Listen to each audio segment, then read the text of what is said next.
Hello, നമസ്കാരം. ആരും കാണാത്ത യുദ്ധങ്ങൾ, ജോസഫ് അന്നംകുട്ടി ജോസ് എഴുതിയ പുസ്തകത്തിൻ്റെ പേരാണ്. പേര് ഒരുപാട് ഇഷ്ടപ്പെട്ടു. അതിൻ്റെ പിന്നിൽ എഴുതിയിരിക്കുന്ന വാചകങ്ങൾ ആ പുസ്തകം വാങ്ങിക്കുവാനുള്ള ഒരു പ്രചോദനമായി മാറി. വീണു പോകാമായിരുന്ന അവസ്ഥയിൽ നിന്നും പടപൊരുതി സ്വയം തിരിച്ചു വന്നതിൻ്റെ ഒരുപാട് അനുഭവങ്ങൾ നമ്മുടെ ഓരോരുത്തരുടെയും ജീവിതങ്ങളിൽ ഉണ്ടാകാം. എത്രയെത്ര ചക്രവ്യൂഹങ്ങളിൽ അകപ്പെട്ടാലും നമുക്ക് വേണ്ടി പടപൊരുതി നമ്മെ കൈപിടിച്ചുയർത്തുവാൻ കരുത്തുള്ള ഒരുപാട് കരങ്ങൾ നമുക്ക് ചുറ്റിനുമുണ്ടാകും.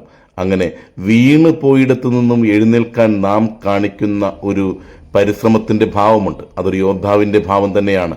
പടപൊരുതി ജീവിതത്തിൽ വിജയിക്കും എന്നുള്ള ഒരു തീരുമാനത്തിൽ നിന്നും ഉയർന്നു വരുന്ന ഒരു ഭാവത്തെ ആരും കാണാത്ത യുദ്ധങ്ങൾ നമ്മുടെ പുഞ്ചിരിക്ക് വേണ്ടി പടപൊരുതി ജീവിക്കുന്ന ഒരുപാട് വ്യക്തികളെ കാണുവാനായിട്ട് സാധിക്കും. ഒപ്പം നാമും ആരും കാണാതെ ചില യുദ്ധങ്ങളൊക്കെ ചെയ്യുന്നുണ്ട്. നമ്മുടെ സ്വപ്നത്തിലേക്കുള്ള യാത്രയിൽ നാം ചെയ്യുന്ന പോരാട്ടങ്ങളുടെ കഥ അതും ഉണ്ടാകണം.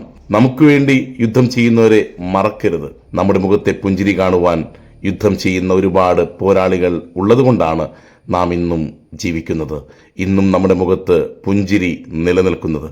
ഒപ്പം ചില യുദ്ധങ്ങൾ നമുക്കും ഏറ്റെടുക്കാം. ചില പോരാട്ടങ്ങളുടെ കഥ പറയുവാൻ നമുക്കും ഉണ്ടാകട്ടെ. നല്ലൊരു ദിനമാണ് കാത്തിരിക്കുന്നത്. ആസ്വദിക്കാം. നേരുന്നു ശുഭദിനം.